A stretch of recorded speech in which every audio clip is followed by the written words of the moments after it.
Assalamualaikum warahmatullahi wabarakatuh. Perkenalkan, nama saya Rizka Sumersona dengan NIM 2105040046, Fakultas Ilmu Sosial Ilmu Politik, Program Studi Ilmu Hukum, Universitas Maritim Raja Ali Haji. Tujuan saya membuat video ini adalah untuk memenuhi tugas dari mata kuliah Hukum Dagang, di mana judul dari video saya ini adalah analisis putusan pengadilan tentang perbankan nomor 203-P.Sus/2021. Di sini ada terdakwa atas nama Vincentius Henry Wirjoprasetyo, anak dari Tan Kian Hian. Tempat lahirnya di Jakarta, umur dan tanggal lahirnya 52 tahun 27 September 1965. Jenis kelaminnya laki-laki, kewarganegaraan Indonesia, tempat tinggal Jalan Pasar Pagi, nomor 122 RT 1 RW 2, Kelurahan Roa Malaka, Kecamatan Tambora, Kota Jakarta Barat atau Perumahan BNR, Klaster Tirta nomor 91 Kota Bogor. Agamanya Katolik, pekerjaannya pensiun, mantan karyawan Bank UOB Surakarta.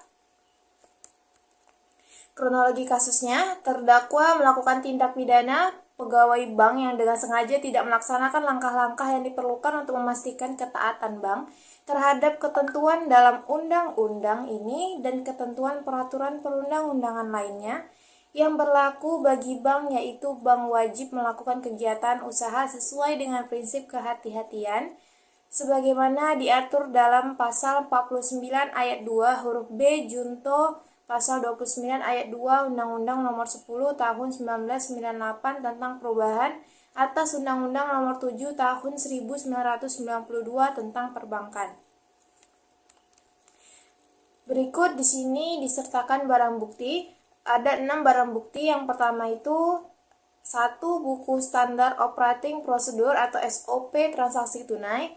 Yang kedua ada 1 buku standar operating procedure SOP miscellaneous account. Yang ketiga ada 1 bundle deskripsi pekerjaan atau job description pegawai bank UOB.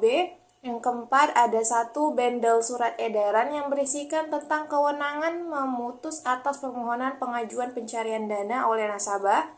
Yang kelima ada 1 eksemplar buku berupa Ordner berwarna hijau berjudul Kebijakan dan Prosedur Operasional Bank Buana Indonesia, berisi surat edaran transaksi rekening falas produktif dan pembukaan penutupan rekening falas produktif yang diterbitkan pada tahun 2000 dan direvisi pada tahun 2002. Yang keenam ada 1 lembar surat keputusan dari Bank UOB tentang pengangkatan Vincentius Henry Wirjoprasetyo sebagai Area Operational Manager. Membaca putusan Pengadilan Negeri Surakarta nomor 97-Sus/2020 Pengadilan Negeri Surakarta tanggal 18 Agustus 2020 yang amar lengkapnya sebagai berikut. 1. Menyatakan terdakwa Vincentius Henry Wirjoprasetyo, anak dari Tan Kian Hian, tidak terbukti secara sah dan meyakinkan bersalah melakukan tindak pidana sebagaimana didakwakan oleh penuntut umum dalam dakwaan tunggalnya. Yang kedua, membebaskan terdakwa tersebut dari dakwaan penuntut umum. Yang ketiga, memulihkan hak terdakwa tersebut dalam kemampuan, kedudukan, dan harkat serta martabatnya. Yang keempat, barang bukti yang sudah tertera. Yang kelima, membebankan biaya perkara kepada negara. Lalu, terdakwa ini mengajukan permohonan kasasi. Membaca akta permohonan kasasi nomor 39 akta Kas.P.B/2020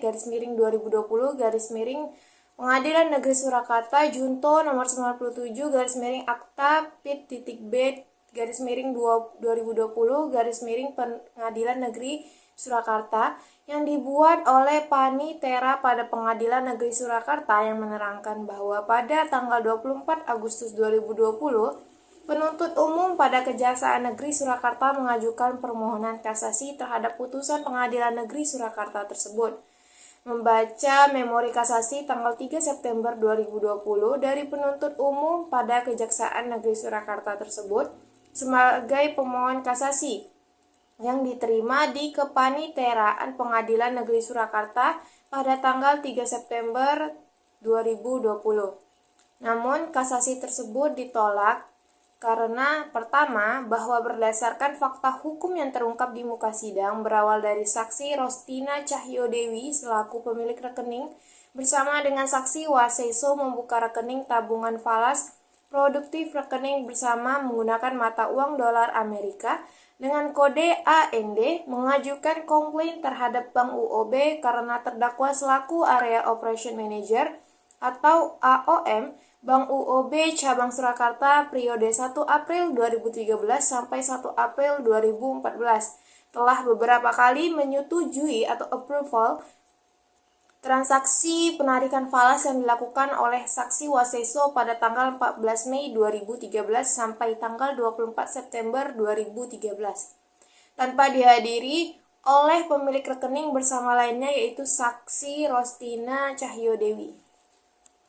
Yang kedua, bahwa namun demikian berdasarkan fakta hukum yang relevan berikutnya, terdakwa dalam beberapa kali memberikan persetujuan atau approval terhadap transaksi falas yang dilakukan oleh saksi Waseso.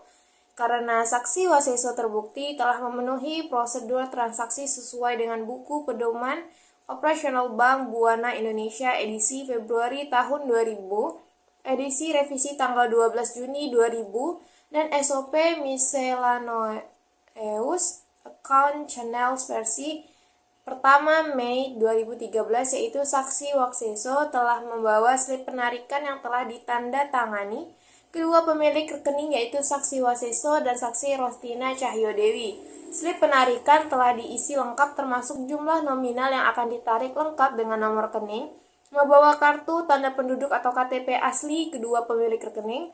Kedua pemilik rekening menandatangani slip penarikan, membawa kode booking dan tanda tangan kedua pemilik rekening telah cocok dan sesuai dengan tanda tangan yang tercantum dalam KTP maupun yang tertera dalam spesimen tanda tangan. Yang ketiga, bahwa bahkan selain itu, sebelum saksi Waseso melakukan transaksi penarikan falas, ternyata saksi Rostina Cahyodewi terbukti terlebih dahulu telah melakukan deal nilai kurs sepanjang lebar langsung dengan customer service Bank UOB.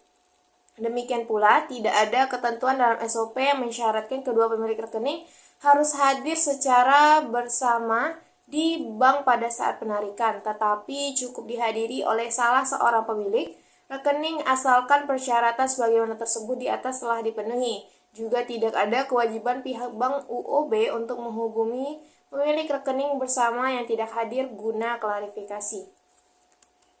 Yang keempat, bahwa berdasarkan pertimbangan dan fakta hukum yang relevan secara yuridis tersebut di atas, maka perbuatan material terdakwa sedemikian rupa itu tidak memenuhi unsur tindak pidana pasal 49 ayat 2 huruf B, junto pasal 29 ayat 2 Undang-Undang Nomor 10 Tahun 1998 tentang perubahan atas Undang-Undang Nomor 7 Tahun 1992 pada dakwaan tunggal. Oleh karena itu, Judeks Fakti telah tepat dan benar mempertimbangkan dan memutuskan dengan membebaskan terdakwa dari segala dakwaan. Menimbang bahwa karena terdakwa dibebaskan, maka biaya perkara pada seluruh tingkat peradilan dan pada tingkat kasasi dibebankan kepada negara. Mengingat pasal 191 ayat 1 Undang-Undang Nomor 8 Tahun 1981 tentang Hukum Acara Pidana, Undang-Undang Nomor 48 Tahun 2009 tentang Kekuasaan Kehakiman, dan Undang-Undang Nomor 14 Tahun 1985 tentang Mahkamah Agung, sebagaimana telah diubah dengan Undang-Undang Nomor 5 Tahun 2004 dan perubahan kedua dengan Undang-Undang Nomor 3 Tahun 2009, serta peraturan perundang-undangan lain yang bersangkutan. Baiklah, sampai di sini dulu pembahasan saya dan analisis saya tentang kasus perbankan ini. Saya harap apa yang saya sampaikan dapat dipahami dan dapat bermanfaat bagi kita semua. Apabila ada kekurangan dalam pengucapan dan analisis tersebut, saya mohon maaf. Saya tutup dengan wabillahi taufik wal hidayah. Wassalamualaikum warahmatullahi wabarakatuh.